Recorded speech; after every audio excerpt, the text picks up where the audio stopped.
Akhirnya Kanjeng Nabi ini sing manitiani Abu Lahab. Ini ngono dunya biasa wae, urip wis biasa wae. Maksudnya biasa wae, penting soleh, di hati soleh, rezeki ya subhanallah. Wae ta'aluk gue pangeran, ora usah sok suci, ora usah sok bener dhewe, biasa wae. Dunya kabeh kersane napa? Pangeran.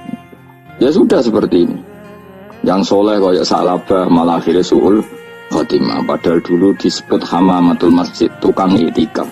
Gak tahu mulai komited, tapi akhirnya suul khotimah. Wahsi sing mateni kekasih Nabi, rupane mateni Hamzah ditakdir husnul khotimah. Makanya itu ya muqallibal qulub tsabbit qalbi ala dini. Kita tidak pernah tahu.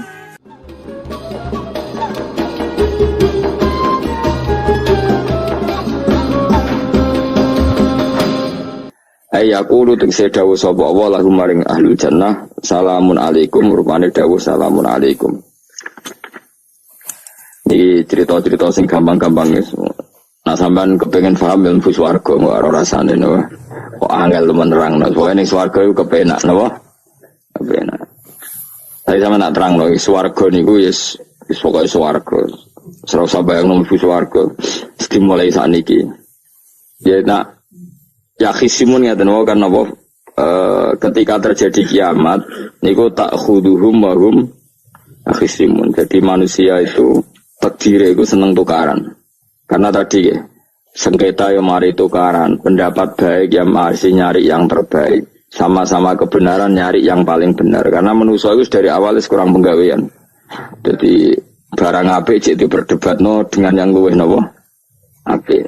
Sehingga bayangannya pangeran itu sok ben nak kiamat kapan saja terjadi, wong lagi sibuk para padu, lagi sibuk gegeran.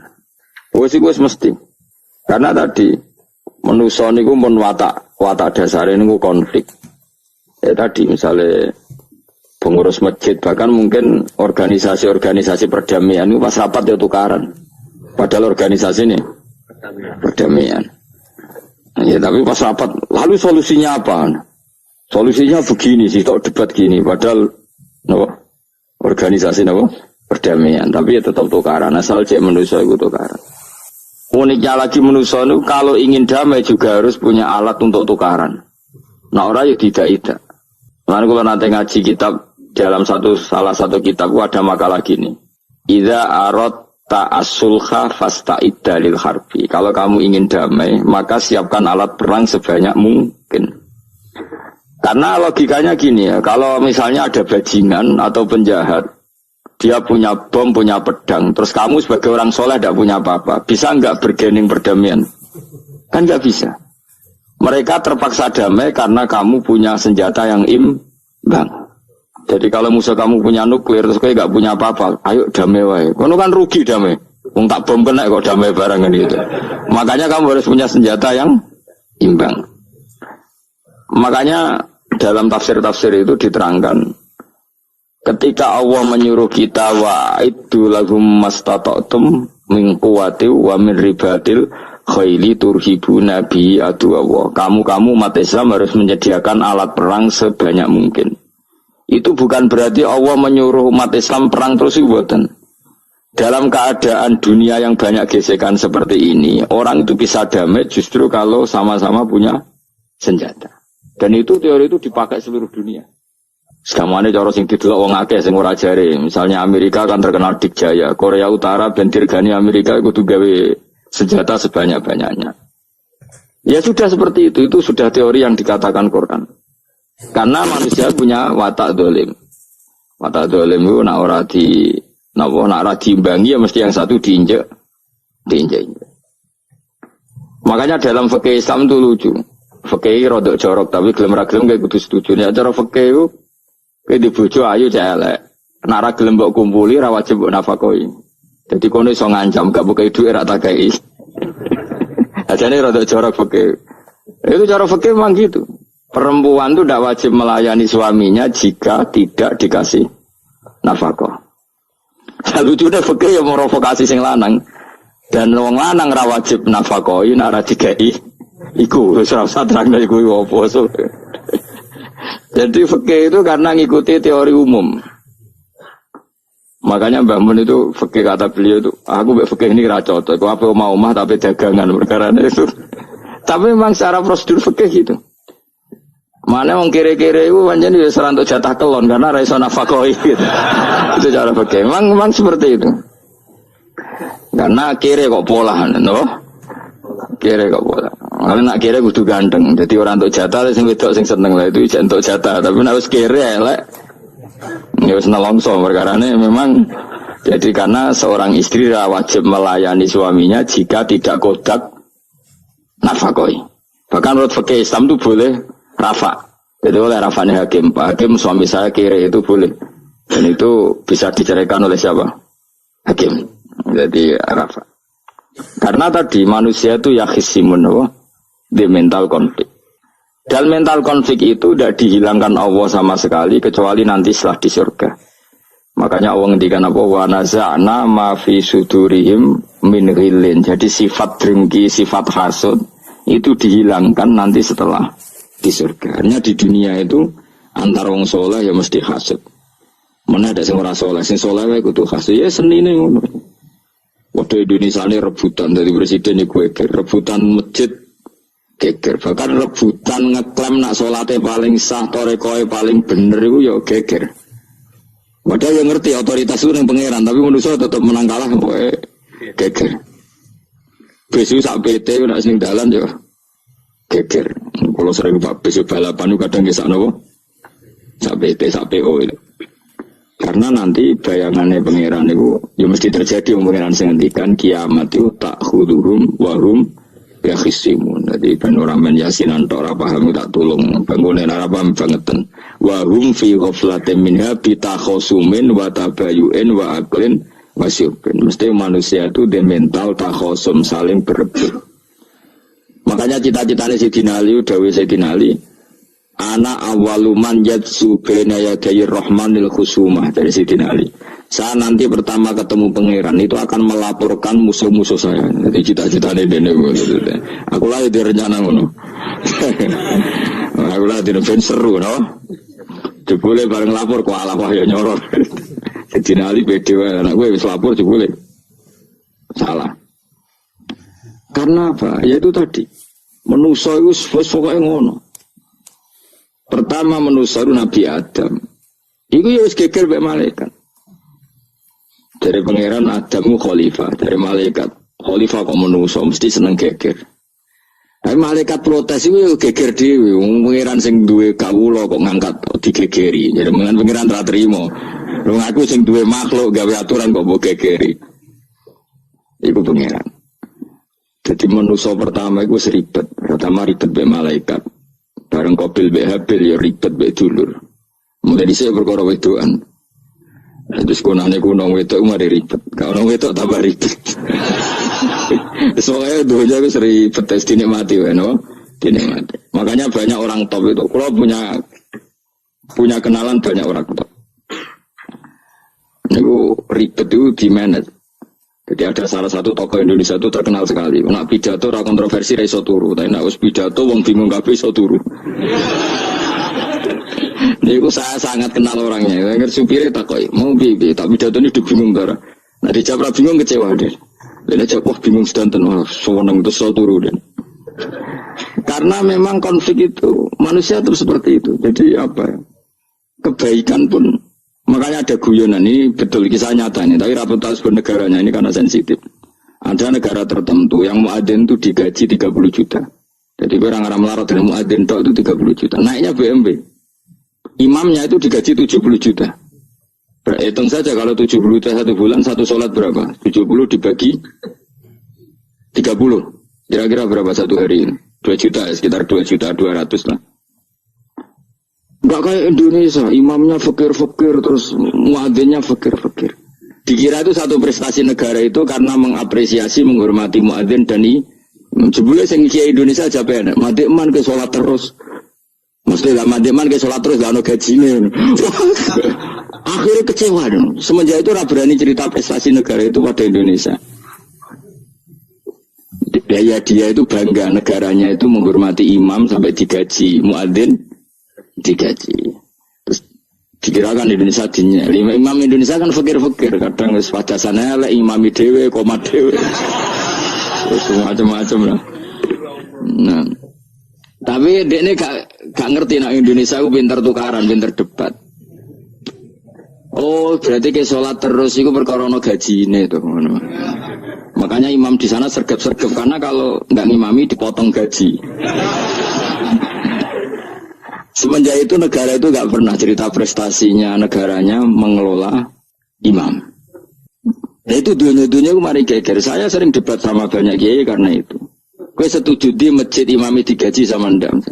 Misalnya saya partai ikhlas setuju ndak biar imam itu ikhlas. Ada yang partai realistis, mereka kan punya keluarga harus digaji dong kalau enggak kasihan. Partai realistis versus partai ikhlas. Menang mana coba? Menurut hukumnya Allah mungkin menang ikhlas, tapi partai realistis masuk uang kok ngimami tok ora entuk gaji. Artinya apa? Dalam kebenaran saja bisa diperdebatkan, apalagi barang bener mbek batil. Karena manusia itu punya mental wahum yakhisimun. Ya sudah seperti itu. Makanya nanti benar-benar gak ada konflik itu di akhirat. Nah akhirnya imam gak bangga. Surga ngimami maksudnya hebat nih, boleh mergo digaji. Nanti man ke sholat terus ngono gaji ini.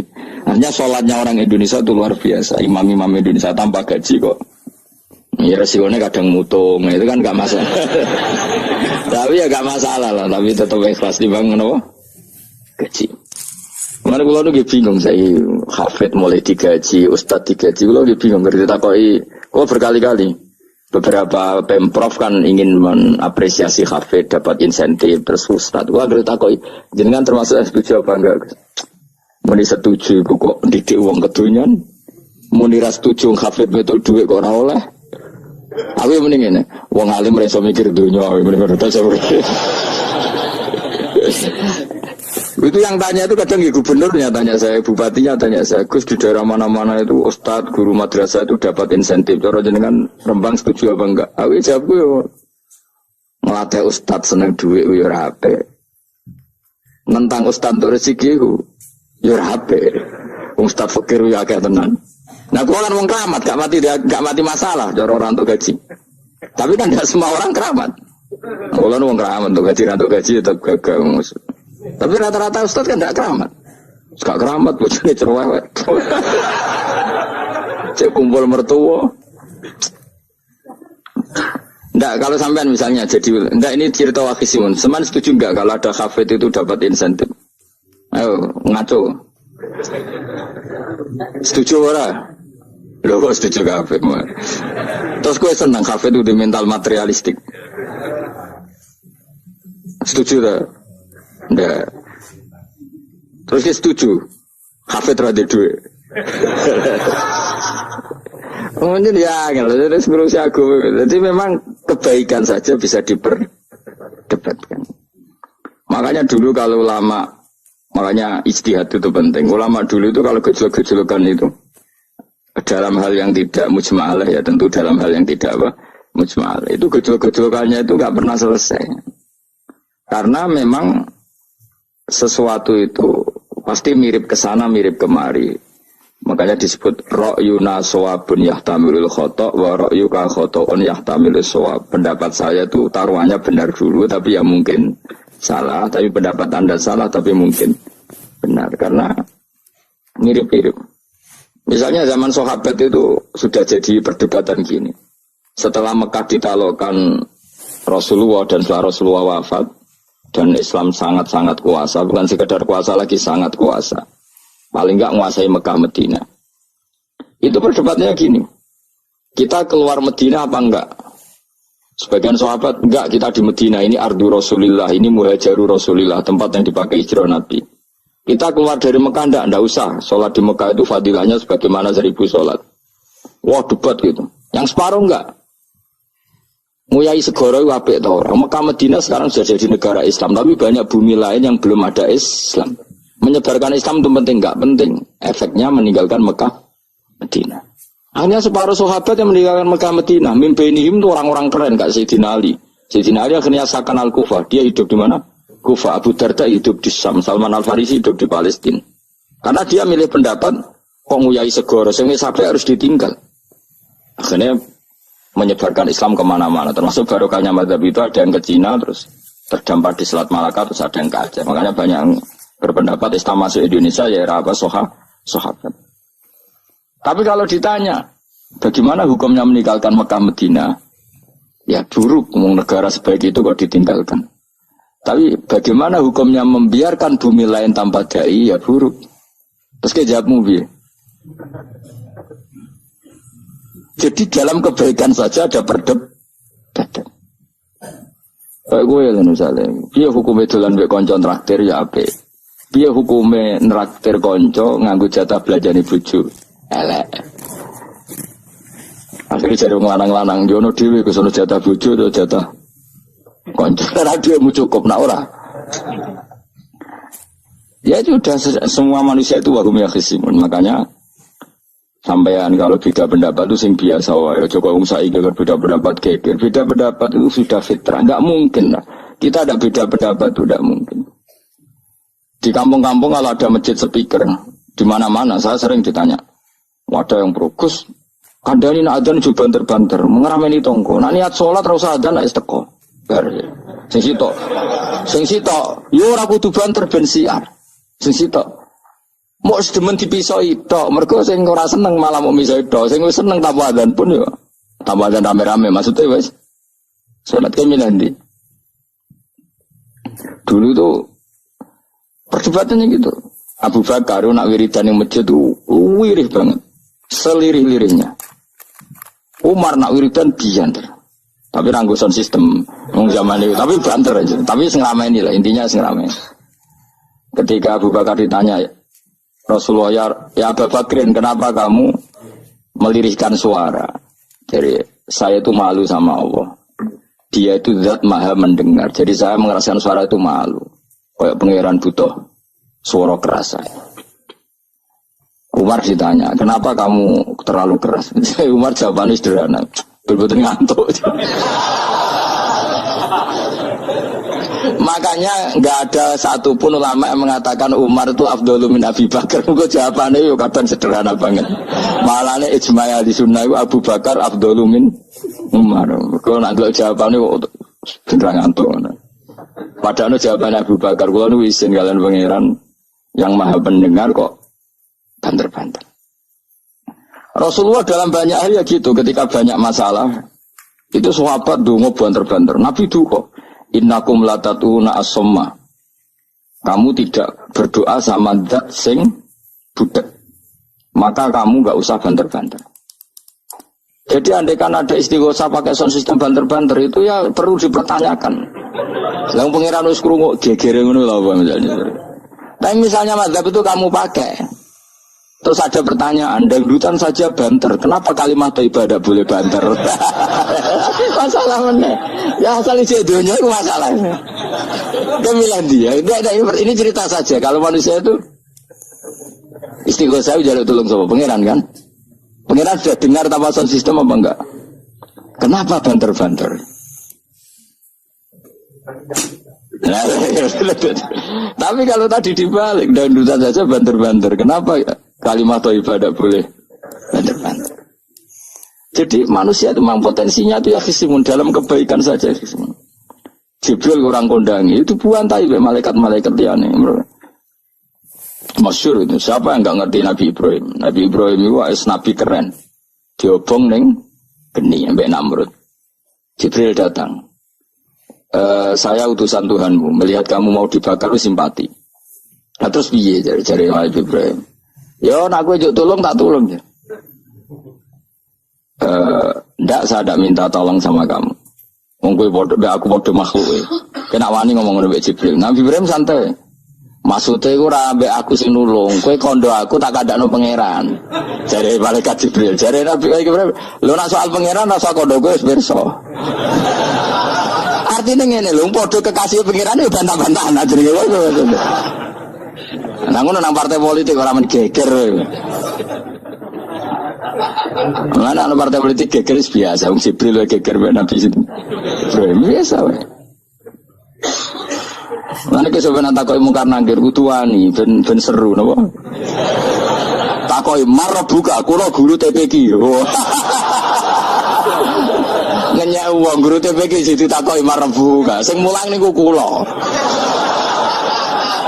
Sampeyan ra tau mulang malah takok. Jelas. Balik. Dan itu masyhur itu, termasuk keramatnya Imam Malik itu gitu. Dia itu punya teman guru madrasah. Neng akhirat dicetakoki mungkar nakir marbuka. Malaikat Malik matur pengiran Gusti. Malaikat jinan kandhani iki ambek guru tauhid to takoki marbuka. Akhirnya pengiran nyalano malaikat yo sing jenis ngono iku coba takoki. Lucu dong guru tauhid to takoki. Sesuai kaji Nabi bisa takoki waman Nabi juga. Para perkara. Kaji Nabi Muhammad terus takoki waman. Iya tapi pun Nabi malah takoki waman Nabi. Makanya menurut pendapatnya ulama-ulama itu pertanyaan mungkar nakir itu tidak bisa digeneralisir. Tidak semua orang ngalami itu. Saya tidak punya rencana untuk ngalami pertanyaan itu. Karena pasti bila-bila nah angger wong ngono Kanjeng Nabi kena pisan. Terus Kanjeng Nabi apa kena pertanyaan waman Nabi juga. Kan ora kebayang. Makanya masyhur itu. Sama lihat tuh di kitab Nurul Dzalam itu karangannya Syekh Nawawi. Syekh Nawawi Al-Bantani itu sarahnya apa itu Aqidatul Awam. Yang Nurul Dzalam yang sarahnya apa? Aqidatul Awam itu. Itu dikarang Syekh Nawawi itu diantara keramatnya siapa itu Sayyidina Umar. Sayyidina Ali itu pernah minta ya Allah beri saya kasaf mukasafah mau kepengen roh mletene Umar zaman ning dunya ngruwung disentai jajal dekne iku hubungane piye mbek mungkar nakir wani gak nyentak mungkar nakir mergo pikirane Sayyidina Ali Umar itu ning dunya kenangane ngruwung tau disentak Umar jake wani gak nyentak sinten mungkar nakir minta sama Allah supaya ngalami kasaf itu ya mukasafah lah, mukasafah tawalam gaib. Itu di dunia wali biasa, nak kira tahu ya bangetan. Di dunia wali itu biasa dan itu pasti mustajab. Mukasafah nih, saudara Umar mati, kabundut terus ditunggu nih bedanya minta kasaf dan tawanan Umar tangi turu, tangi ke kuburan sewante. Mungkin akhir teko dengan wajah yang sangat mengerikan. Mesti dinali nyeritakno wajahnya itu kal kidril kali kaya ompreng sing apa nyala. Wes seru. Wah, saya dinali kalah iki kiok ora salah kiok. Ternyata apa? Buar mungkin akhir baca kono Umar ngupatek. Kamu tahu enggak bisa apa kamu itu? Saya ini teman dekatnya kekasihnya Allah. Ada ini nggak ada ala kancane. Kamu tahu saya ini siapa? Ana sohibu habibillah. Saya ini temannya kekasihnya Allah. Bukan akhir mulai mikir waduh piye. Orang nyentak wes disentak sih. Ini bisa kamu pakai nanti. Werah aku. Wah, aku biasa gue jalalan ngalor itu. Boleh cari muka anak, ayo jajal moto. Ya repot. Siapa ya? Kan gue woto, raton moto. Kan mau gue woto. Akhirnya karena akhirnya nangis nih pengiran. Nangis Gusti, selama ini saya biasa nyentak, kenapa sekarang malah dibentak gitu. Terus kata Allah, ya sing sopan sithik iku semenjak iku mungkar nakir itu punya aturan. Yes ngene aturane, ojo prosedur teman-teman wae nek ketemu kekasihku ojo garang teman-teman. Semenjak itu sudah ndak segarang itu. Kesidin Ali intine terus oh ternyata konsisten. Maksudnya Umar itu ning akhirat pun masih main sentak. Ya bagus lah konsisten maksudnya apa? Bagus. Karena tadi manusia itu punya mental wahum ya khisimun. Itu enggak bisa enggak. Sudahlah. Di perdebatan kebaikan, makanya rapat keluarga apa? Masih niate silaturahim wis tetep dolan ning dulur niate silaturahim bareng dulure rapati perhatian. Dolan ado-ado rapati rahab. Gremeng kan padahal niate silaturahim. Itu ada organisasi perdamaian kira-kira di internalnya banyak konflik tak? Banyak padahal jenis organisasi perdamaian. Coba itu bom-bom dari Amerika atau mana itu kalau ngebom negara tertentu kan karena negara ini apartheid atau apa. Tapi untuk berdamai juga melewati apa? Bom dulu. Untuk memaksa satu negara gak perang, dia dipaksa dengan alat perang. Coba Indonesia dijajah Jepang. Jepang tuh mau pulang karena dipaksa sekutu. Jadi untuk damai saja dipaksa dengan alat perang. Itu dunia. Betapa ada idealnya dunia. Untuk damai saja harus perang dulu. Makanya, idza aradta sulhan fasta'id dalil harbi. Kalau kamu ingin damai pun harus menyediakan alat perang. Karena kalau nggak punya apa-apa pasti diinjak-injak. Ya sudah seperti itu, ini dunia semuanya nggak pernah sempurna. Tapi damai harus perang, harus paling nggak punya alat perang. Karena mentalnya manusia itu wahum yakhisimun sampai pas kiamat ini cek wahum yakhisimun. Makanya ya sudah seperti itu. Tapi nanti insya Allah baru kayak kesolehan itu perdebatannya dalam kesolehan kayak yang dialami malaikat Jibril dan Nabi Sinten Ibrahim. Malaikat Jibril empati ya karena kekasihnya Allah dibakar. Ibrahim merasa dekat sama Allah, gak perlu perantaran malaikat siapa? Jibril. Itu bagus ya perdebatan dua orang soleh. Banyaklah Rasulullah dengan Jibril. Ya sering kadang-kadang debat, tapi perdebatan orang-orang soleh itu memang luar biasa. Coba-coba debat di Indonesia bagi negara sebelah sisi itu. Wah negara kami imam masjid itu digaji gini-gini. Niatnya pokrol juga jadi ke Indonesia. Mandik man ke sholat terus lah no gaji ini. Jadi akhirnya kan, ya malu tuh. Ternyata sholatnya terus itu karena apa? Gaji. Orang Indonesia tetap sholat tanpa gaji, tapi gerbangnya jalan terus. Loh ya saya sebagai kiai itu sering bingung kalau ditanya gitu. Saya sering kenal bupati, gubernur. Kalau sering tanya, saya itu ingin mengkhidmati agama di Jawa Tengah atau Jawa Timur, ingin ngasih insentif sama guru Madin.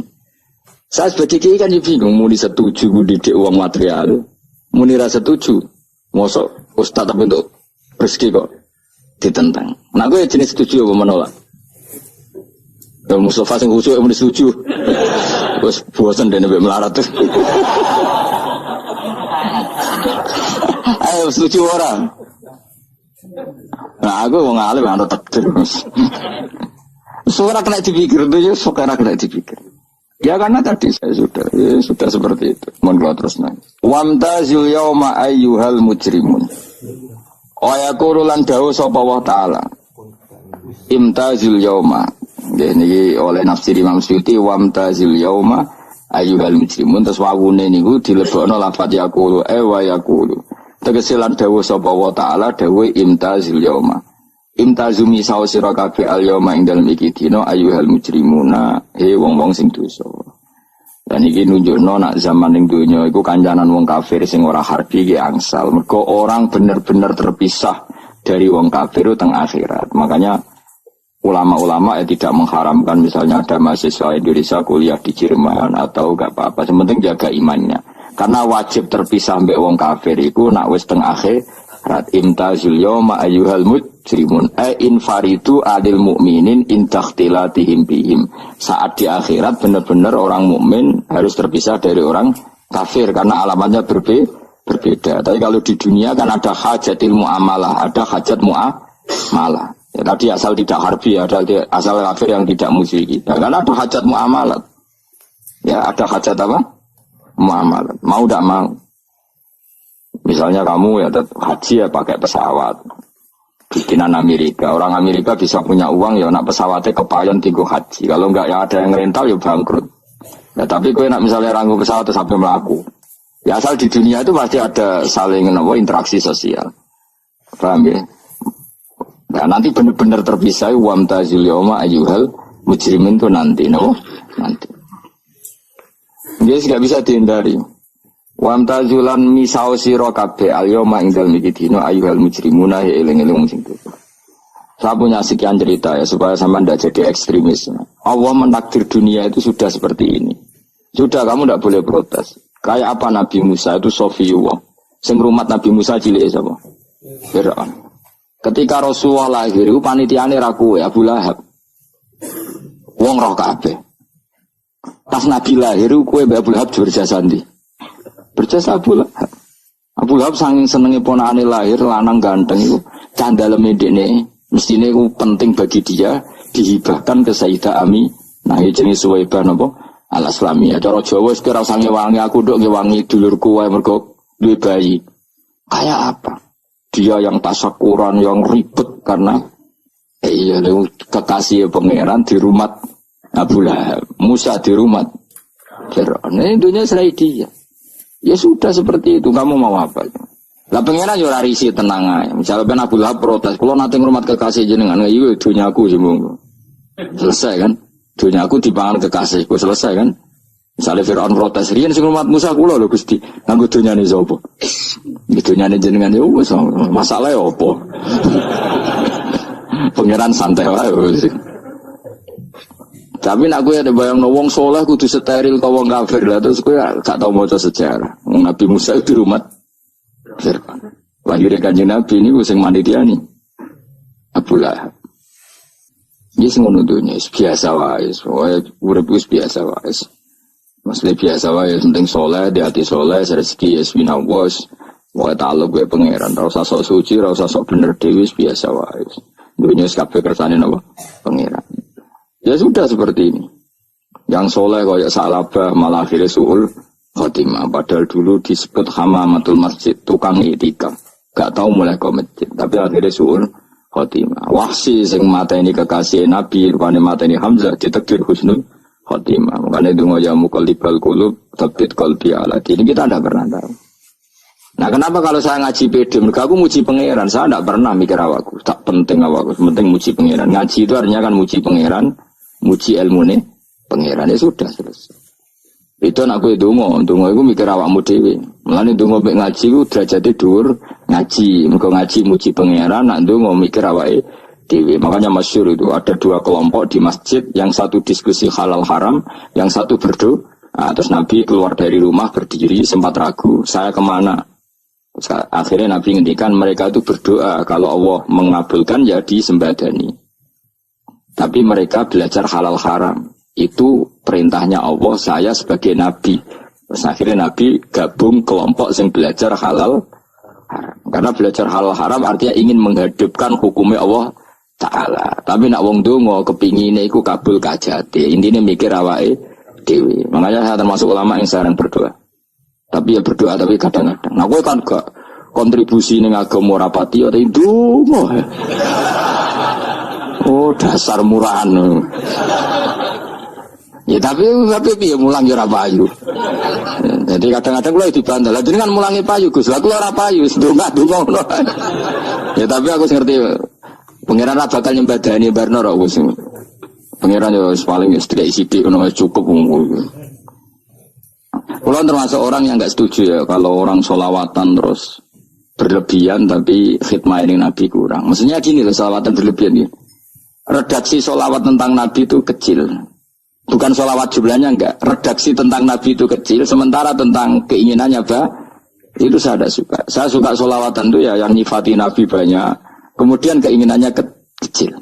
Itu bagus. Kayak Ihya itu, kayak Ihya Abdul Hasan As-Sadili itu. Kalau dongo itu jaluke mau swidik paling baris paling terakhir. Misalnya gini, nahmaduka ya man wa huwa la ilaha illa anta arrahmanur rahim itu langsung in sampai nyifati Allah itu 99. Buar ngono nganti berkuras-kuras. Lagi terakhir mau jaluk dongo sithik ya. Nah kowe kan enggak muni muji Allah mau basa-basi tok. Alhamdulillah rabbil alamin wassalatu wassalamu ala Muhammadin. Mau go syarat tok. Baru ke Allahumma inna nas'aluka nganti tolong lari. Tolong halaman. Tapi pas muji pangeran, alhamdulillah rabbil alamin wassalatu wassalamu ala Muhammadin. Bariku terus dongo njaluk mapan, tolak buala. Oh, tau aja. Mana jare pangeran, muji kekasihku suwidik dongane kecangkeman. Lah saya tuh gak suka di situ. Harusnya sholawatnya itu yang panjang. Maksudnya nyifati Nabi yang panjang. Baru mintanya sedikit. Itu bagus ya. Bi akhlak.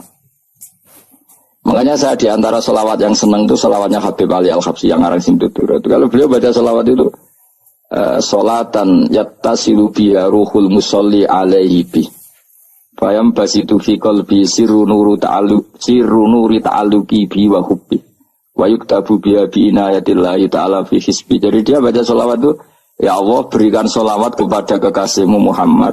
Dengan sholawat ini rohnya saya, musolli itu rohnya saya yang membaca sholawat, bisa sambung dengan rohnya Rasulullah. Dan setelah sambung saya terhitung sebagai orang yang mencintai Rasulullah. Dan saya berharap dari cinta itu saya tertulis sebagai umatnya. Nah kau kan enggak. Maca selawat itu mah saya termasuk orang yang enggak saya loh ya. Tapi ya tetap baik dibanding nganggo primbon ya satu selawatan ya. Tapi boleh punya etika lah dengan Rasulullah itu kalau dongo nyifati Nabi yang banyak. Kan banyak itu selawat yang seperti yang saya misalnya di kitabnya Sayyid Muhammad ada Allahumma sholli ala sayyidina Muhammad nuri kalam alladzi wa nyifati Nabi itu sampai panjang lebar baru menceritakan hajatnya. Kalau kamu kan enggak nyifati Nabi basa-basi, mau sidik mana. Malah kadang orang misalnya ala Muhammad kok ala Muhammad muni Sayyidina aja disoal. Misalnya terus berikutungane apa? Panjang. Saya termasuk yang enggak setuju karena itu menurut saya kurang etika. Makanya Rasulullah itu kalau berdoa kalau sudah nyifati Allah coba tak beri satu contoh saja doanya Nabi. Alhamdulillah hamdan yuwafi ni'amahu wa yukafi'u mazidah ya rabbana lakal hamdu kama yanbaghi li jalali wajhika 'azimi sultanik. La nuksi sanaan alaika anta kama asnaita ala nafsik. Itu sudah berapa itu nyifatina? Itu belum doanya tuh. Nah kamu kan enggak Allahumma alhamdulillah rabbil alamin Allahumma ya Allah di hajati gremen kok itu. Seramutu kan. Jangan bakat wali. Lanjut kula iku sisih dene. Kula wis sering ngamini dongane wong ngono tapi ning atiku amin itu maksudnya amin barno mawon Gusti. Tapi aku amin tapi amin ku barno mawon Gusti. Wong ora jelas ngono berarti. Jadi aku muni amin tapi amin barno maksudnya ya Allah barno amin ngono maksudnya. Jadi karena tadi setahu saya doanya para nabi, para wali itu memang seperti itu. Ya coba itulah doa tadi aja yang saya sebut itu berapa kalimatnya. Apa? Alhamdulillah hamdan yuwafi ni'amahu wa yukafi'u mazidah ya rabbana lakal hamdu kama yanbaghi li jalali wajhika 'azimi sultanik. La nuksi sanaan 'alaika anta kama asnaita ala. Enggak terhitung pujian saya kepada engkau sebanyak engkau memuji pada diri engkau sendiri. Allahumma inni a'udzu biridhoka min sakhatika fi mu'afatika min uqubatika wa bika minkal. Allahumma sholli bi haqqi jabarutika wa bi khawfika kan panjang sekali doanya wali-wali itu tapi semuanya mensifati Allah. Bahkan banyak yang kemudian lupa enggak doa. Coba haji, doa haji itu coba. Labbaik Allahumma labbaik la syarika lak innal hamda wa ni'mata laka wal mulka la syarika lak. Wa ni'mat itu kan labbaik saya siap melaksanakan perintahmu ya Allah sa'dik. Engkau yang punya pujian, engkau la syarika lak. Itu malah enggak ada, jarang malah ada doanya. Itu kalimatnya talbiyah semua. Allahumma antal azil akram itu sudah seperti itu. Karena tadi al-mu'min yashghaluhu sana 'ala Allah min ayyakuna li nafsihi dzakiran. Mukmin sejati adalah sibuk memuja Allah sampai lupa jatah dirinya sendiri. Nah, kowe kan gak mujine Allah basa-basi, dongane tenan. Itu jadi makhluk aneh, itu jadi hubungan mbek pangeran itu wong aneh. Ya tapi jangan rabakat wali, semuanya ikut dadine semuanya ikut. Ya tok ngono kok mari wali kakean malah gak elit. Jadi tapi saya mohon itu di sholawat itu usahakan jumlah paling enggak jumlah sholawatnya banyak, doanya sedikit. Paling enggak misalnya kamu tidak punya kalimat yang apa baik ya mau sholawat yang 100 juga ada salah biar guling-gilingan apa kita menyebut kekasihnya Allah lebih banyak ketimbang kita menyebut hajat kita sendiri ya gitulah paling enggak punya etika seperti itu ya. Kalau kamu enggak punya segot-segot sing keren bacalah sholawat berapa 100 terus cerita awam Gusti utang kula kathah. Mungkin ra jawab wis roh ngono saya. Tapi kan kita menyebut kekasihnya sampai 100 nyebut utang bisa. No cowok nyebut kekasih bisa nyebut utangnya 100. Berarti yen sampeyan ditakoki pangeran, kowe nyebut kekasih ku piro pisan? Nyebut utang 100 dasar ra utang ngono-ngono. Ya ada, saya termasuk orang yang nggak setuju tadi. Jadi kalau redaksi sholawat cari yang mujinya Nabi lebih lebih banyak. Karena itu nanti lebih diridhoi Allah Taala. Coba Allah sendiri kalau nyebut nabinya itu hitung saja. Laqad ja'akum rasulun min anfusikum. Jadi rasulun min anfusikum seorang rasul yang sejenis dengan kamu. Terus azizun orangnya sangat terhormat. Alaihi ma'anitum rasul ini siap menanggung apa yang kalian tidak mampu. Kowe ra bakal mlebu swarga baru kae syafaate Nabi akhir mlebu swarga. Kowe ra kelar korban Nabi tahu ngorbankan kita semua. Dokha Rasulullah bikab syaini terus hada an ahli wa hada amman lam yutokhi min mati jenis alihima anittum. Nabi menanggung apa yang kalian berat. Azizun, Nabi itu Ali, terus harisun alikum, Nabi sangat berkomitmen menyelamatkan kalian. Haris itu keinginan yang berlebihan itu jenis apa? Haris, kayak kuno namanya ini ngungseng, keinginan yang over. Nabi itu sangat berkeinginan kita ini maslahat. Terus bil mu'minina ra'ufur. Allah yang super saja, kalau nyebut nabinya nyifati sebanyak itu. Ada ayat lagi misalnya, Rabbana wab'ats fihim rasulam minhum yatlu alaihim ayatika. Muhammad itu siapa? Seorang rasul yang membacakan ayat-ayat Allah. Wa yu'allimuhum, seorang rasul yang mengajari mereka Alkitab wal hikmah. Wa yuzakkihim, seorang rasul yang membersihkan akhlak-akhlak kita. Jadi artinya Allah punya tradisi kalau nyifati rasul itu banyak. Juga nyifati orang-orang sekeliling rasul. Makanya menurut saya madhab Syiah itu enggak pas. Karena Allah kalau nyifati Rasulullah itu jika nyifati orang-orang di sekeliling Rasulullah. Dan itu dengan pujian. Yaitu Muhammadur Rasulullah walladzina ma'ahu asyidda walal kufar ruhama'u bainahum tarahum ruk'an sujada yabtahuna fadla minallahi warid wa nasimahum fi wujuhim min atharis sujud. Itu kan panjang sekali. Dan orang-orang sekeliling Muhammad adalah begini. Kayak apa Allah muji para ashabu Rasulullah? Masa kita ikut kelompok yang menghina ashabnya apa? Rasulullah. Makanya kita tetap madzhab ahli sunnah apa?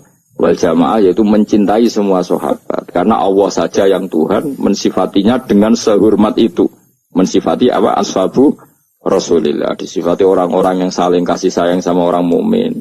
Tarahum ruka'an, sujud dan komitmen hidupnya untuk rukuk dan sujud. Simahum fi wujuhim min asari sujud. Sudah asari sujud harus diterjemah, nanti sensitif.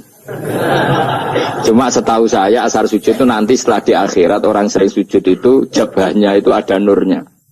Tapi kalau ada yang nafsirkan asari sujud itu warna tertentu ya sembah ya.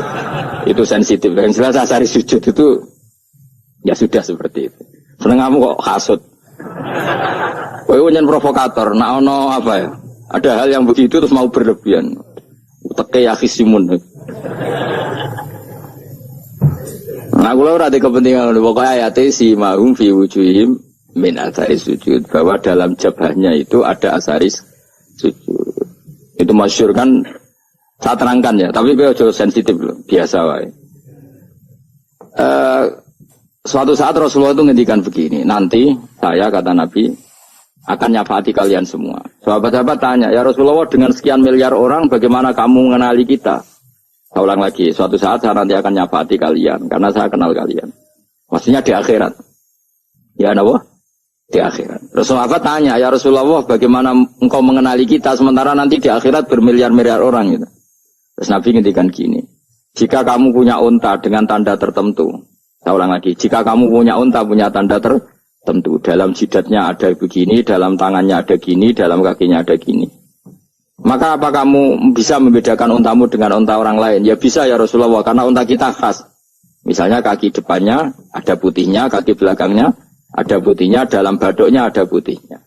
Kata Nabi, inna ummati yut'auna yaumal qiyamati hurran muhajjalin min asaril wudu. Nanti umatku, nanti wajahnya juga bersinar. Tangan kakinya juga bersinar.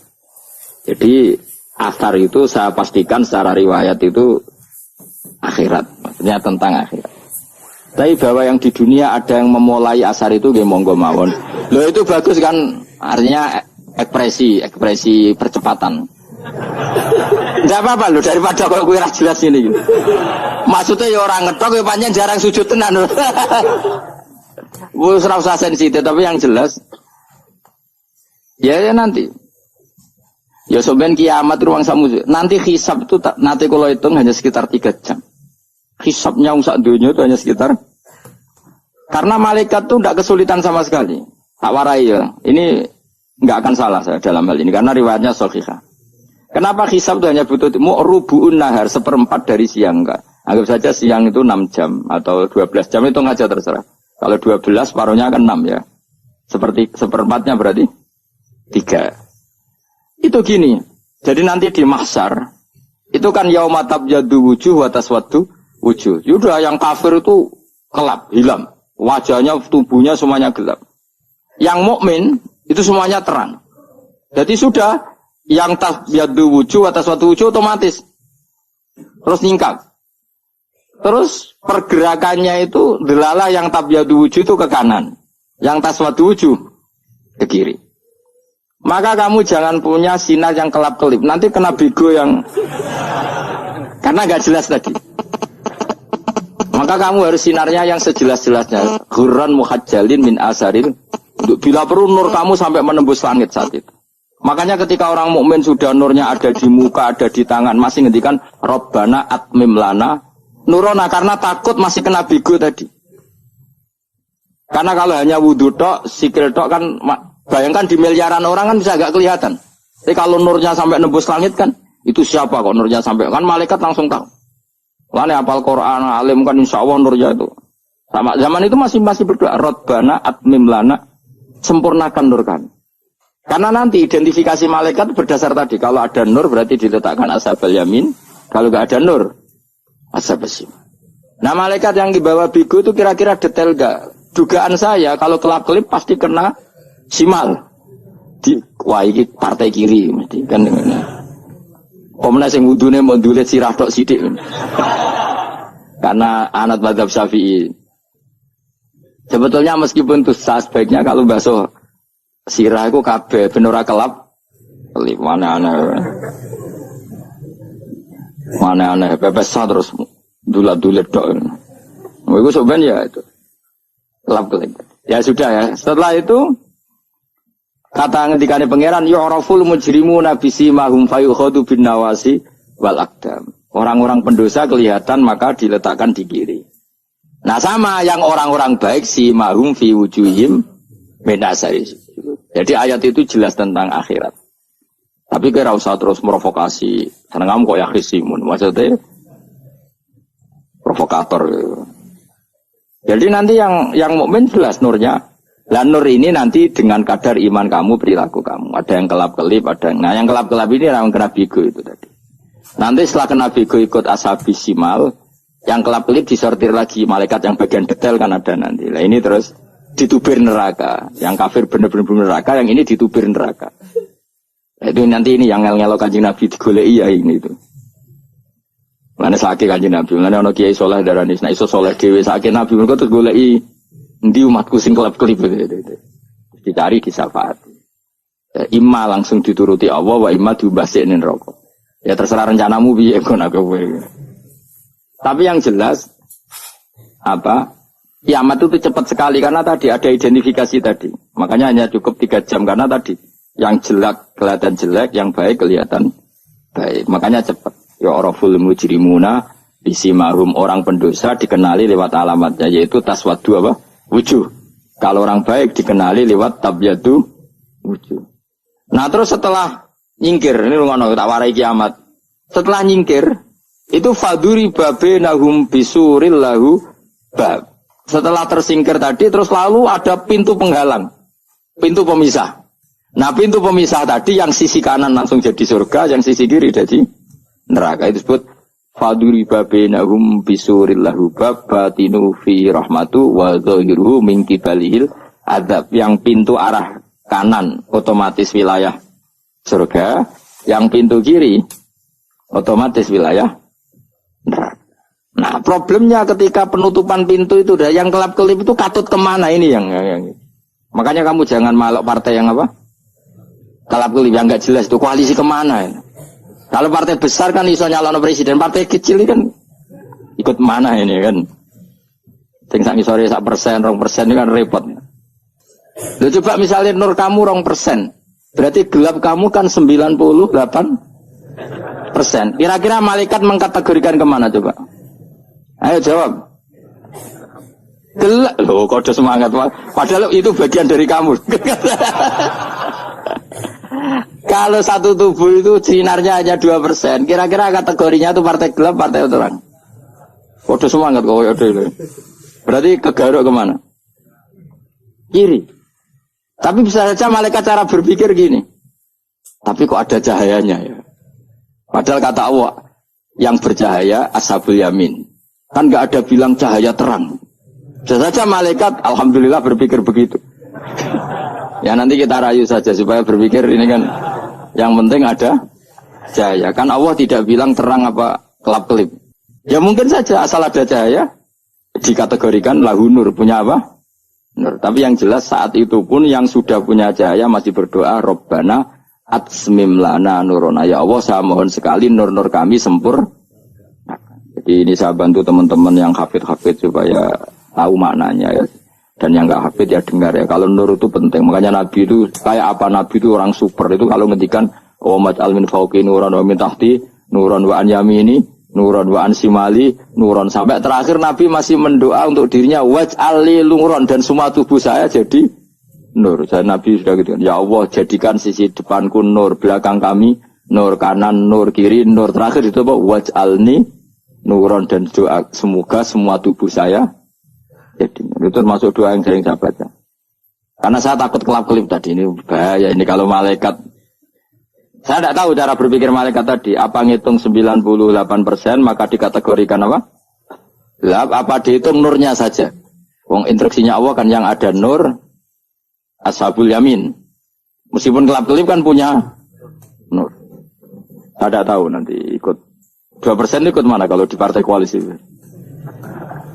Ya, ikut yang menang biasanya, ikut yang apa? Ya paham ya, makanya saya mohon kalau wudhu itu usahakan sempurna, terutama wudhu sholat. Kalau nggak wudhu sholat itu sebaiknya nggak sempurna, supaya ada bedanya wudhu sholat sama wudhu tidak sholat. Rasulullah itu masyhur gitu ya. Rasulullah itu kadang tawaddu'a wudhu'an khafifan, wudhu yang sederhana, yaitu hanya sekali-sekali dan tidak sempurna. Ketika ditanya as-sholat ya Rasulullah, tidak. Misalnya saya habis makan, mau tidur, biasanya ya wudhu, tapi tentu tidak perlu sesempurna kayak wudhu sholat, biar ada bedanya. Rasulullah juga gitu, beberapa kali beliau wudhu tapi tidak sesempurna wudunya untuk sholat. Masyhur itu di riwayat tawaddu'a wudhu'an khafifan duna wudhu'ihi lis sholat. Tapi kalau wudhu untuk sholat asbaghal wudhu, menyempurnakan wudhu. Jadi supaya ada bedanya wudhu sholat dan wudhu tidak sholat. Saiki gak wong ora iso ngaji padha kabeh. Abu Bakar ya gitu. Ana wong poso sunat kok nyediakno buka dimarahin. Istrinya pernah nyediakan buka beliau untuk puasa sunat. Itu embernya dipecahi Mbak Abu Bakar. Ditanya, kenapa gitu? Apakah kamu akan menyaingi Ramadan? Jadi gak boleh memperlakukan puasa sunat kayak Ramadan. Ya biasa saja kalau puasa sunat tuh, wah, buka kolak, opo. Ramadannya ya iri tuh. Ini gimana kok saya disaingi ini? Jadi kabeh itu ada proporsinya, ada apa? Makanya megang Quran ya wudu, megang wudu. Nah, tapi gitaran terus wudu, pengiran tersinggung. Piye kok menjegal gitar wudu? Jadi gak boleh kebaikan disaingi itu juga gak boleh. Bapak gue sergep wudu sampai nyekel gitar. Untuk Quran tersinggung, wasem kan ibu gak sembunyi kan. Malaikat panitia kan ya tersinggung. Kabeh itu kan ada proporsinya, apa? Ada proporsi. Itu hebatnya Rasulullah. Jadi kalau beliau wudu, bahkan wudu itu wudu li sholat sama tidak sholat itu. Misalnya sholat sunat. Sholat sunat itu kamu mampu ngadeg boleh nggak duduk? Boleh. Kalau sholat fardu nggak boleh, biar ada bedanya. Fardu itu spesial, nggak boleh, harus berdiri. Kalau sunat pun harus berdiri. Fardu tersinggung. Iya sunat kok nyanyi aku kan gitu. Ya makanya sholat fardu wajib berdiri ya. Sholat sunat boleh duduk meskipun mampu loh ya. Nggak boleh sama. Sholat sunat pun harus berdiri. Berarti ada sunat menyaingi fardu. Ya jelas ya. Jadi aturan main itu harus jelas. Nggak boleh. Makanya Abu Bakar itu nggak mau kalau ada orang puasa sunat kemudian apa? Abdullah bin Mas'ud lebih parah. Dia itu tukang nyuwepeng orang yang selalu sholat duha. Makanya saya itu duha itu jarang. Karena takut kena sweepingnya siapa? Abdullah bin Mas'ud. Itu ada orang khusyuk tiap hari duha, disweping sama dia. Apakah kamu menjadikan sholat ini jadi fardu? Kok mbok lakoni bedino? Awas nampak lakoni bedino. Daerah akhir duha dilakoni bedino. Perkara ini butuh duit. Itu kalau zaman Abdul Mahmud kena sweeping apa? Karena berarti menandingi far. Yes, ora usah anut ilmu ku bahaya itu sensitif. Cuma ini kan ilmu tetap tak utarakan. Biar kamu tahu, enggak boleh fardu disaingi itu enggak. Coba kan banyak ketentuannya tadi. Contoh paling gampang itu apa? Kalau sholat fardu boleh, enggak boleh apa?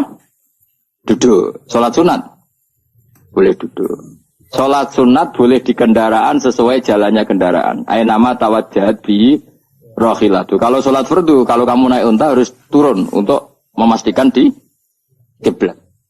Jadi banyak sholat sunat kamu dalam keadaan najis sudah tidak boleh dilakukan. Kalau sholat fardu, karena saking pentingnya fardu, meskipun dalam keadaan najis ya menemukan alat sesuci harus tetap sholat. Jenenge sholat dihormatil waktu, karena nggak boleh fardu ditinggalkan. Meskipun nanti harus iya.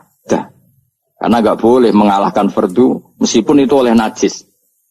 Jadi misalnya kamu pergi hanya bawa satu celana, kemudian di terminal atau apa kena najis, kena uyah sampean misalnya, kamu harus tetap wudu dan sholat.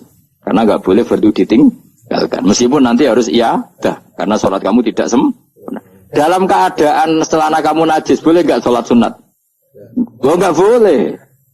Karena kalau fardu itu darurat, memang suatu yang harus maka dilakukan. Tapi kalau kamu dalam keadaan gak suci, gak boleh melakukan sholat apa? Sunat. Karena fardu itu spesial apa? Spesial. Bun kalau terus nanya.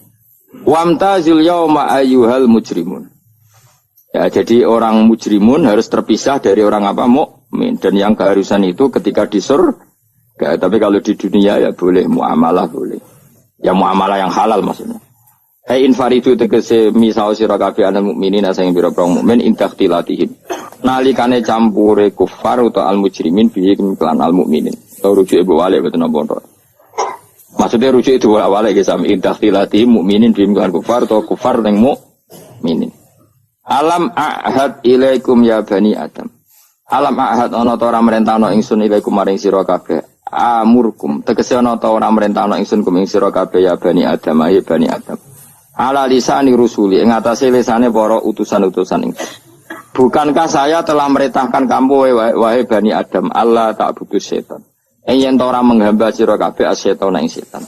Ngendikane pangeran kowe ijek kanut setan nemen nih. Bukankah sudah saya perintahkan kamu tidak boleh diperbudak napa setan. Maknane la tutiu tegese aja taat sira kabeh ing setan. Inna usak temene setan laku maring sira kabeh aduun musuh mubinun kang jelas.